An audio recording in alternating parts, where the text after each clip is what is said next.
Today we're going to be talking about 5 common homesteading mistakes that will ruin your first year homesteading. Now, as many of you guys know, I go on the road and I do a lot of permaculture consultations on site.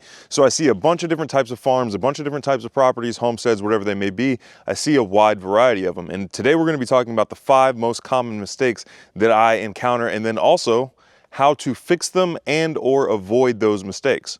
Now, before we get into that, remember Sovereign Health Summit, that's going to be next October. You do not have to be stuck with whatever diagnosis the mainstream doctors have given you. There are, I can't even say the word or this video will be taken down, but there are, we'll call them solutions, right? And it doesn't mean you're on a permanent prescription either. So everything's linked down below, 5% discount with the code TPC. You can be there in person or you can be there virtually, all up to you, whatever works for you.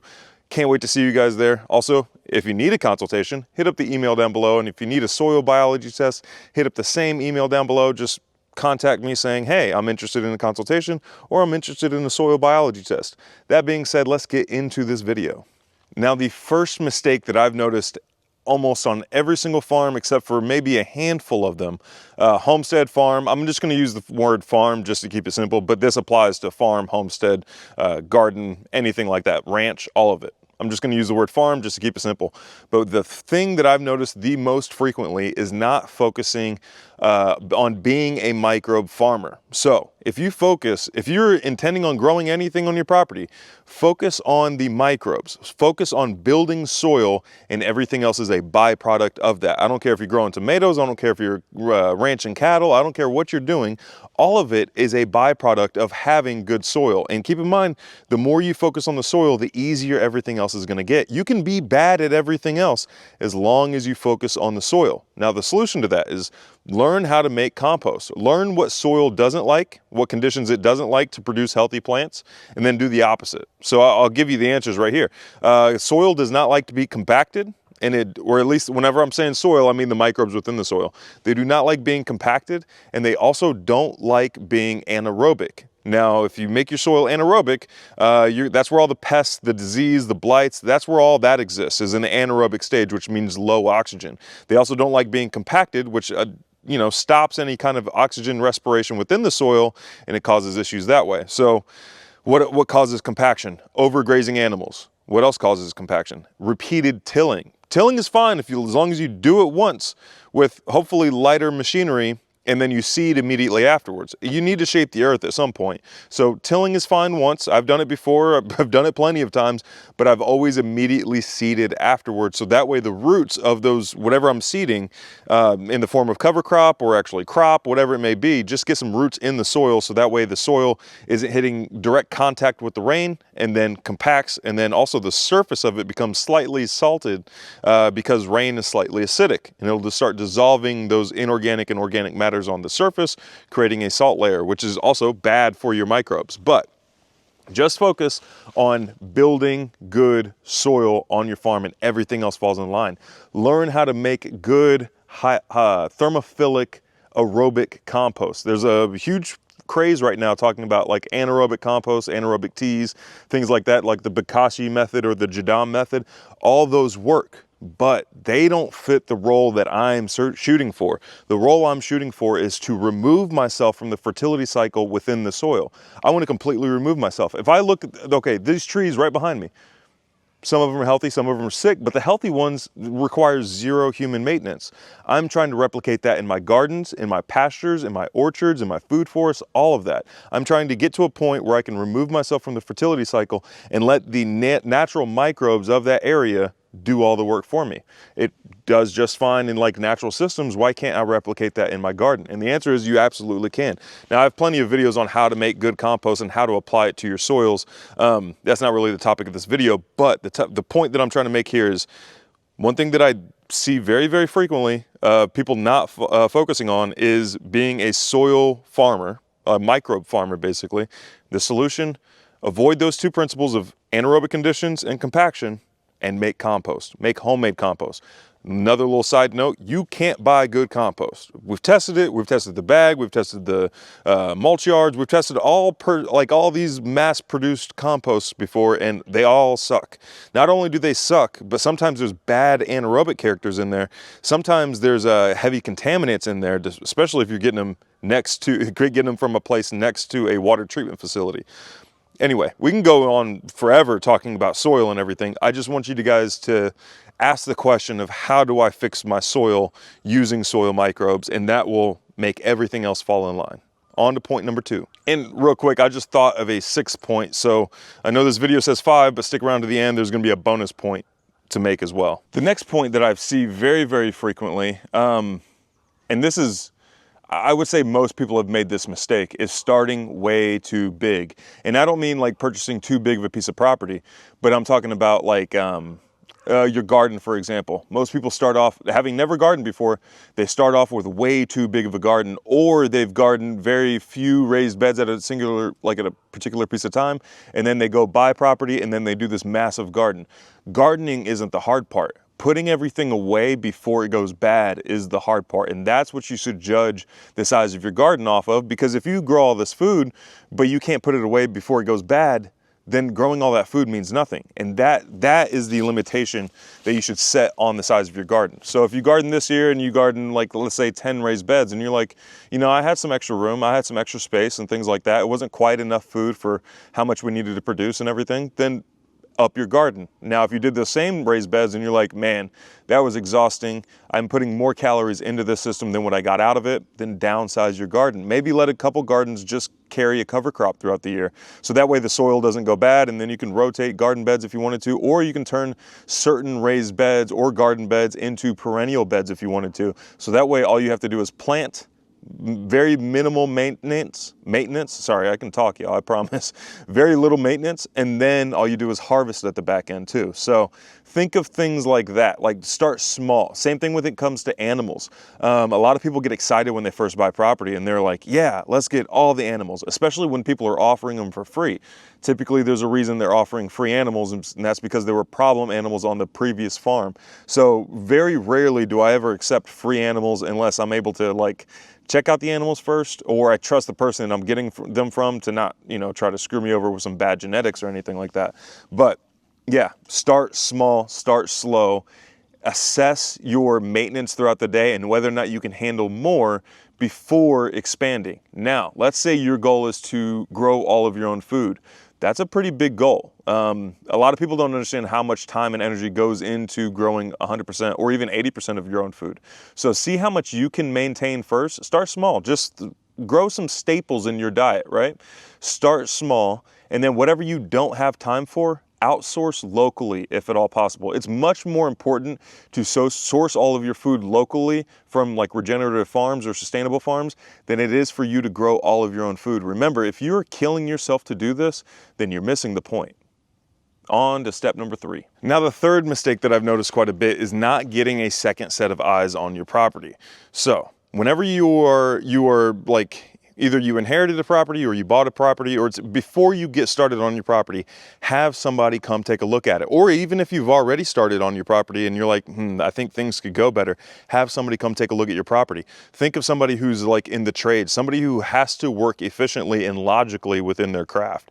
Those are going to be really good people to check out. Also, look for anybody around you who's doing or growing in a similar fashion that you want to grow. Now, some people are thinking like, oh, great, he's plugging his consultations again. Not necessarily. It doesn't have to be me. It can be anybody you, acquire valuable information from, anybody whose opinion you trust, anybody you've noticed that works efficiently, things like that. That's what you should look for whenever you're looking for a second set of eyes. If you're getting someone who's emotional and someone who really doesn't even have any experience in that particular space or anything like that, and you have them come look at your property, chances are you're probably not going to get good advice. So be cautious with the counsel you seek, but definitely seek that counsel. Now, if you want to learn more about permaculture, check out my Patreon down below. No matter if you're trying to become a consultant in the future, a teacher in the future, or you just want to learn how to apply permaculture to your own piece of property, check out the Patreon down below. You can get in for as little as $5 a month. That being said, let's get on to point number 3. Now, another thing that I've noticed on most people's properties is that everything is installed backwards almost. So here's the proper, meaning like they do the wrong things and they do the right things. Maybe, sometimes they do the right things, sometimes they do the wrong things, but almost always it's in the wrong order. So let's talk about the correct order to install systems on your particular piece of property. If you have raw land, the first thing you need to address is the water that hits that land. The water can be a huge asset to your piece of property, or it can be a nightmare if you don't properly address it. So you need to eliminate any erosion. You need to try to control as much of it as possible if it enters your property. You need to capture it as much as possible, especially high up in the landscape if at all possible. It all depends on the landscape, but you have to address the water that's going to hit your property. It can either help you or it can create erosion, and erosion is just depletion of the first point, the soil that we focus so hard on building.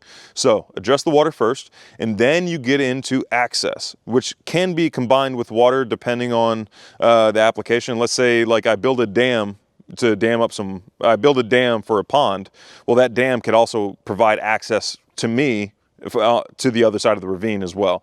So water and access kind of go hand in hand. You definitely don't want to put access in the way of water, and you don't want to put water in the way of access, because sometimes there's only one really good spot for either one. So just keep that in mind.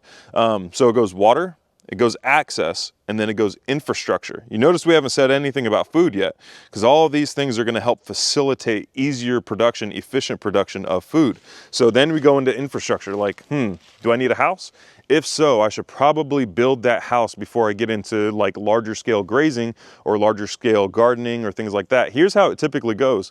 People go to a piece of property, especially if it's raw land, they'll go to a piece of property, they'll put on some temporary housing, and then they get a bunch of animals and a bunch of systems, and then that takes more maintenance than they expected.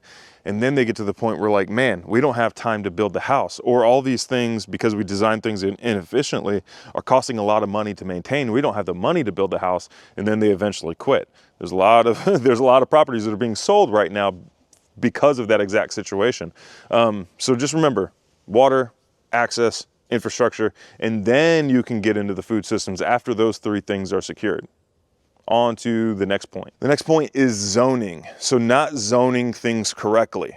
And it can be like putting something that you have to maintain frequently throughout the day. You should put close to where you spend most of your time, which is the house, right? So, and it can be simplified as this, like things that require more attention, bring closer to the house. Things that require less attention, further away from the house. I'm going to have my garden and my high tunnel, or actually, here's a good example. I'm gonna have my high tunnel closer to my house than my garden, because the high tunnel is a synthetic environment. It's of an environment that I created, and I have to either automate or bring all of the inputs to that particular spot. My garden has the benefit of I don't have to control the sun. It is what it is. I don't have to control the shade. I don't have to control the temperature. I don't have to provide water for it, depending on the situation. But all of those, like the garden will benefit from the rain. The high tunnel won't benefit from the rain unless you design like a water catchment system that gravity feeds into your garden. All that has to be designed. For another example is like my garden is going to be closer to my house than my food forest. Food forest is a perennial system that requires very little maintenance in comparison to a garden. So therefore, my garden is closer than my food forest. Not saying you can't combine the two, it's just that's a little bit more advanced techniques and everything. This is a very, very basic summary. Also, grazing. Grazing is going to change depending on, like, zones can change depending on if I'm grazing them or not. So there's a pasture right over there. You can see it over my shoulder right there. Right now, he doesn't have any cows in there. So that's zone 4. Just on the other side of just that way, basically, he has cows over there. So that might be zone 3, something that he checks every couple of days. That he ain't checking very often because he has no cows over there. Now, as soon as the cows get over there, it's back to zone 3 again. There's zone 0, which is your house. Zone 1, which is something that you pass by frequently. So think of like the walkway between your front door and your car. That's something you would frequent. Zone 2 is something less frequent. And then the bigger the number, the less frequent you visit, all the way up to zone 5, which is basically wilderness. Like you go out there for an intentional trip to go observe nature, basically. So zoning, that's one thing that can absolutely kill a homestead if it's not done properly. And now the bonus one, And this is something that I've really started learning recently. The bonus one that I was thinking about is like, not like, you need to buy, and I'm still sussing this out, I'm still thinking about it, but I think the most important part of deciding where you buy property is there a community that I can fit into there? Is there the community that I'm looking for in that area? Because you can live in paradise, but if you're having to do every aspect, you're gonna die from exhaustion in paradise. You're gonna overwork yourself, you're gonna get burnt out, things like that. But if you can live in, like, maybe not paradise, but something like further down the list, maybe not the place that you definitely wanted to live, but it has really solid community, people that can come help you with things, people you can learn from, people you can go help, people who are like-minded to you. And I'm not telling you what kind of community to look for, but just look for a place that has land, that has a community that is ideal to you. Like I've said plenty of times before, the only reason the people in like Western North Carolina survived Hurricane Helene to the extent that they did and rebuilt to the extent that they did in the rural parts is because of that strong sense of community in Appalachia. That's really it. And really, I was kind of opposed to building community before that whole Hurricane Helene event. If it wasn't for community, had that happened in another location, a lot more people would have died. And that's just a fact. I mean, to this day, there's still people going out there and helping the victims of Hurricane Helene and everything. So yeah, that was the 6th point. Remember, Sovereign Health Summit is going to be next October. Can't wait to see you guys there. If you need a consultation or anything like that, hit up my email down below. Even if you just have questions, I'm down to answer some questions. It might take me a minute to get to them, but I promise you, this is a one-man show over here. I promise you I will eventually get to them. Thank you guys so much for watching. Hope to see you next time.